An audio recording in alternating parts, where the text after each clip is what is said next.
बिस्मिल्लाहिर्रहमानिर्रहीम अस्सलाम वालेकुम। हाँ जी सारे दोस्तों का क्या हाल चाल है। सुबह का टाइम है तकरीबन अजे 7 बजे। तो मैं अपने फार्म पर आ गया तो बिशारत सैलरी लैन गया। तो अज एक स्प्रे करवाना मुंजी नूं। अपनी यहाँ 3 बच्चियां ने, दोनों बच्चियां की आपां डिहॉर्निंग करती सी। एक जी बड़ी बैठी, एक आह जी ब्लैक ये रही है, डिहॉर्निंग करांगे। डिहॉर्निंग का मतलब कि इन्हों के सिंग साड़ने, दोवां दे तो साड़े हुए, एक दे साड़ने। तो ये सिंग साड़ांगे। बाकी राती सैलेज पाया सी, तो अजकल सैलेज ही पाई दा, पट्ठे तो है नहीं आगे। तो तकरीबन खा गई ने, थोड़ा बहुता बिच पिया, हुण दोबारा पा देने।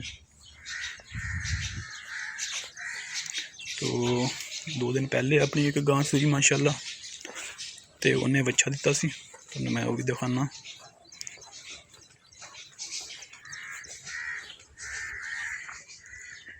इधर केज विच बंद किया,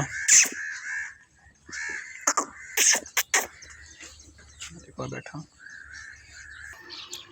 अगस्त में बारिशां बहुत ज़्यादा हुई ने, तो वजह नाल कीचड़ बहुत बनया हुआ थले। तो क्योंकि जो बारिशां होंदियां काम थोड़ा मुश्किल हो जाता करना, क्योंकि कीचड़ बहुत बनता थले।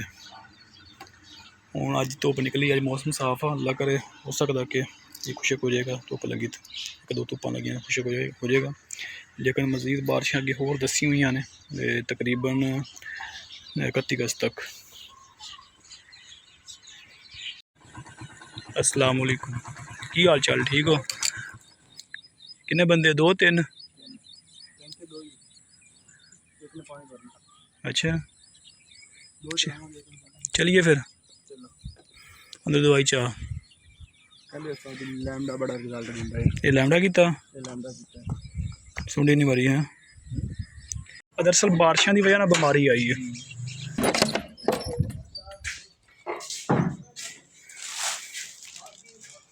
अब्दुलरमान उरे आई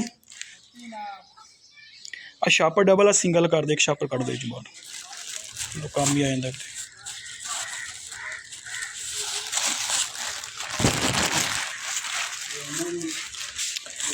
लैमडा लूमडा नहीं हैगी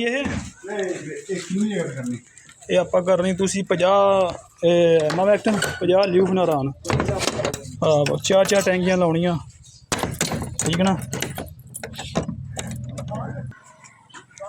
हाँ चल देखते हैं। ये अपनी 10 किले की दवाई है। हाँ एक बोतल 5 किलियां की होनी है, 2 बोतल। हाँ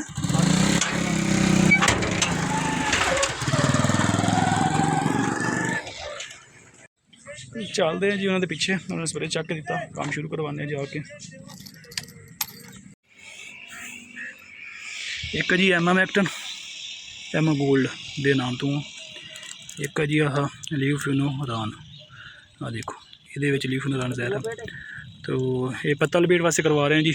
आप ही मूंगी की सूरत हाल इस टाइम ये हैगी 1509 वैरायटी। तो पत्ता लपेट बड़ी ज़्यादा पई हुई है बारिशों की वजह ना, तो उस लिए आप स्प्रे करवा रहे हैं।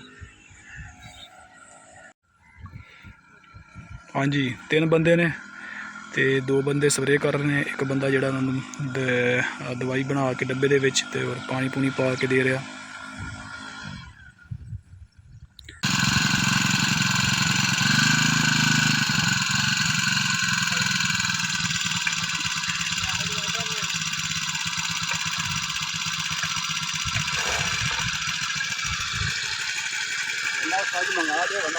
मंडा ला देना।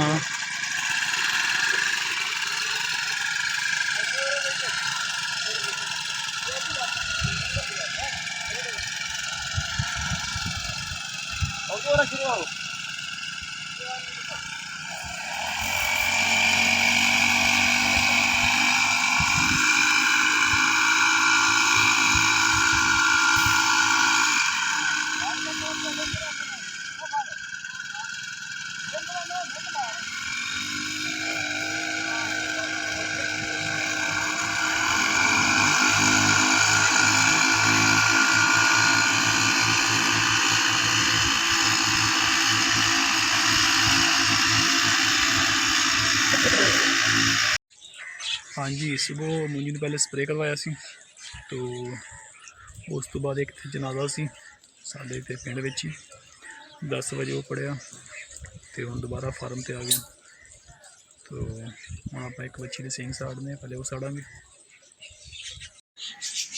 जी। कपड़े आपां कर ले हुण चेंज।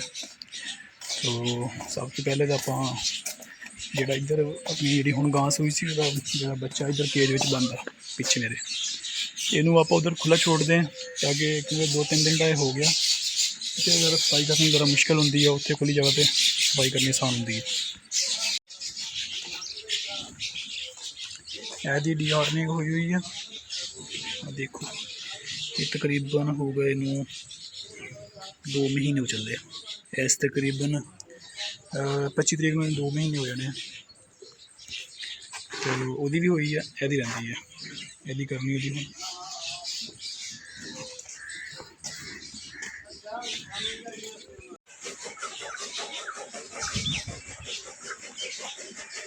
ये तकरीबन है जी 3 दिन का, देखो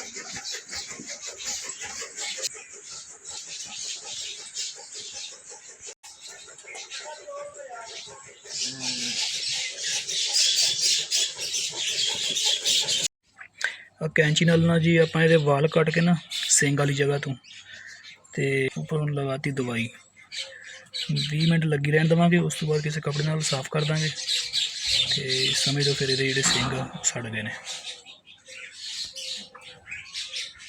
जी। आप हुण चलाने टूबल, मूंजी च पाना पानी, तो पानी पाने जी।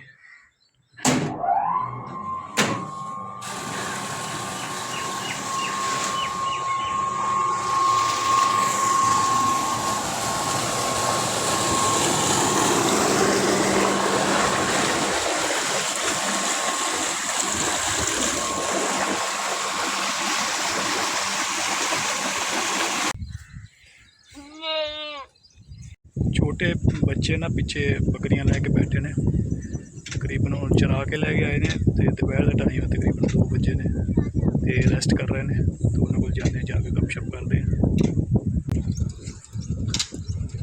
अस्सलाम वालेकुम। अस्सलाम वालेकुम। क्या वालेकुम सलाम, कोई सलाम बोले तो जवाब दे दिंदा वालेकुम सलाम, बोल हसदा है हाँ, कहता हाँ, तू बोल अस्सलाम वालेकुम। वालेकुम सलाम, की हाल है, की कर रहे हो? बैठे हैं, आराम कर रहे हो? सही। जैन ए दैन क्यों बोलता फिर? तेरा की नाम है? तैयब। तैयब स्कूल पढ़ रहे हो? केड़ी क्लास? तू केड़ी क्लास पढ़दा? तू नहीं पढ़दा? क्यों, की काम करदा? बकरियां चलाना। पढ़ना आसान है या बकरियां चलाना आसान है? बकरियां चलानी आसान है। अच्छा तू दस, पढ़ना आसान है या बकरियां चलानी आसान है? पढ़ना आसान है, तो फिर ये क्यों कह रहे बकरियां चलानी आसान है? कहाँ कह रहे? सही। कल हाँ जी, मुंडा रोटी लैके आ गया। कि रोटी लैके आया? रोटी कि वास्ते लैके आया? ये वास्ते आ जा, रोटी तेरी आ गई, बह जा। तो दूसरी बोरी आप यूरिया पा रहे हैं अज, तो देखा अगर जरूरत पई तो इनू होर खाद पावांगे, वरना इनू आप होर खाद नहीं हुण पाउणी। इनू आप हुण 2 दिन तक, 2 दिन ठहर के ये उपर आप हुण सिटांगे इनू दानेदार जहर। आह गां अपनी तकरीबन 3-4 दिन पहले सूई आ, ये पहला ना इसका टैग नंबर आगा 23। आप इनू 1 हफ्ता लादा चोवांगे, तो क्योंकि जी ये बोली होएगी ये बच्चे पिलावांगे, जी बाकी बच्चियां उन्होंने पिलावांगे। उस तो बाद फिर इन्हों अस इन्होंने गावों के नाल ही दुध मिक्स कर दिया करांगे। यदि हम चवाई हो रही जी, इस टाइम चवाई यदि मुकम्मल हो गई है। पहले जी हवाने तो बहुत ज़्यादा फौज सी, लेकिन असी इंजैक्शन लगाया फौज बिल्कुल हट गई हम। देखो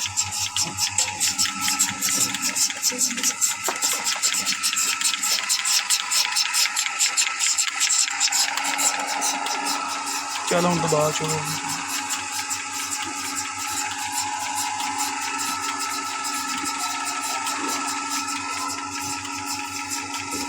ਚਵਾਈ ਟਾਈਮ ਹੀ ਵੰਡਾ ਪਾਈਦਾ।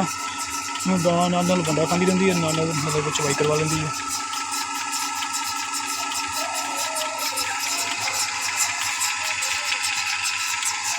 ਆ ਜਿਹੜੀਆਂ ਗਾਵਾਂ ਪਿੱਛੇ ਖੜੀਆਂ ਨੇ ਸਾਰੀਆਂ ਦੀ ਚਵਾਈ ਹੋਣੀ ਆ, ਤੇ ਇਸ ਲਈ ਇਹ ਸਾਰੀਆਂ ਗਾਵਾਂ ਜਿਹੜੀਆਂ ਨੇ ਕਾਲੀਆਂ ਪਈਆਂ ਖੜੀਆਂ ਨੇ। ਤੇ ਆ ਵੀ ਸਾਡੀ ਪਹਿਲਾਂ ਗਾਂ ਸੀ, ਲੇਕਿਨ ਇਹਦਾ ਇੱਕ ਪ੍ਰੋਬਲਮ ਆ। ਇਹਦਾ ਇੱਕ ਥਣ ਤੇ ਕੁਦਰਤੀ ਤੌਰ 'ਤੇ ਪਹਿਲਾਂ ਹੀ ਬੰਦ ਸੀ, ਦੂਸਰਾ ਬਾਅਦ 'ਚ ਬੰਦ ਹੋ ਗਿਆ। ਤੇ ਲੇਕਿਨ ਅਸੀਂ ਇਹਦਾ ਕਾਫੀ ਟਰੀਟਮੈਂਟ ਕੀਤਾ, ਲੇਕਿਨ ਇਹਦਾ ਥਣ ਨਹੀਂ ਚੱਲਿਆ। ਤਕਰੀਬਨ ਇੱਕ ਥਣ 'ਚ ਥੋੜ੍ਹਾ ਬਹੁਤਾ ਦੁੱਧ ਆਉਂਦਾ, ਅਗਲੇ 'ਚੋਂ ਪਿਛਲਾ ਤਾਂ ਬਿਲਕੁਲ ਬੰਦ ਨਹੀਂ। ਉਹ ਤਾਂ ਪਹਿਲੇ ਦਿਨ ਤੋਂ ਹੀ ਬੰਦ ਸੀ ਜਦੋਂ ਇਹ ਗਾਂ ਸੂਈ ਸੀ। ਇਹਦੇ 2 ਥਣ ਹੀ ਚੱਲਦੇ ਆ। ਇਹ ਹੈ ਪਹਿਲੇ 21 ਨੰਬਰ ਦਾ ਟੈਗ ਆ।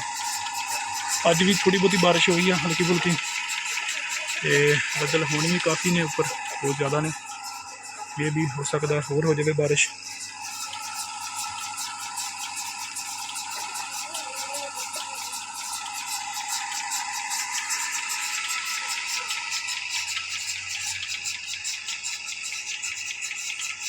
ਅੱਜ ਕੱਲ੍ਹ ਆਪਾਂ ਪੱਖਾ ਜਿਹੜਾ ਘੱਟ ਹੀ ਚਲਾਈਦਾ, ਉਹਦੀ ਵਜ੍ਹਾ ਕਿ ਮੌਸਮ ਤਕਰੀਬਨ ਠੀਕ ਆ, ਤੇ ਇਸ ਲਈ ਪੱਖਾ ਜਿਹੜਾ ਕੰਮ ਚਲਾਈਦਾ ਵਾ। ਉਹ ਇੱਕ ਤਾਂ ਬਿਜਲੀ ਵੀ ਬਹੁਤ ਮਹਿੰਗੀ ਆ ਹੁਣ, ਪਰ ਯੂਨਿਟ ਤਕਰੀਬਨ ਜਿਹੜਾ ਵਾ 50-60 ਰੁਪਏ ਪੈਂਦਾ। ਤੇ ਸਾਡਾ ਇਸ ਦਫਾ 215 ਯੂਨਿਟ ਸੀ, ਸਾਡਾ ਬਿੱਲ ਆਇਆ 11,000 ਰੁਪਇਆ ਸਿਰਫ ਫਾਰਮ ਦਾ। ਚੱਲਦਾ ਕੀ ਜੀ ਆ, ਚਵਾਈ ਵਾਲੀ ਮਸ਼ੀਨ ਚੱਲਦੀ 1 ਘੰਟਾ ਸੁਬਹ 1 ਘੰਟਾ ਸ਼ਾਮ ਨੂੰ, ਤੇ ਪੱਖਾ ਚੱਲਦਾ ਸੀ। ਲੇਕਿਨ ਹੁਣ ਪੱਖਾ ਵੀ ਬਹੁਤ ਕਮ ਚਲਾ ਰਹੇ ਹਾਂ ਕਿਉਂਕਿ ਬਿਜਲੀ ਮਹਿੰਗੀ ਹੈ।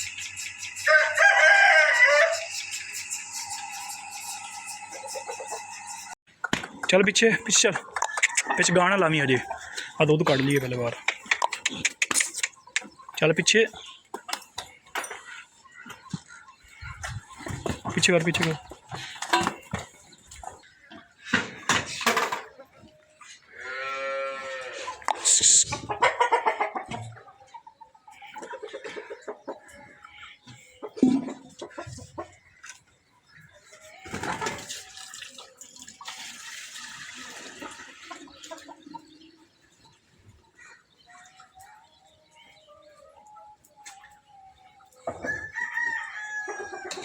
गड़वी पा दे बाकी।